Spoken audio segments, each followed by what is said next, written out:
الخلق أسوتنا.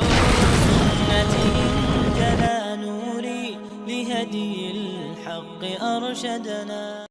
بسم الله الرحمن الرحيم. تبت يدا أبي لهب وتب ما أغنى عنه ماله وما كسب سيصلى نارا ذات لهب وامرأته حمالة الحطب في جيدها حبل من مسد.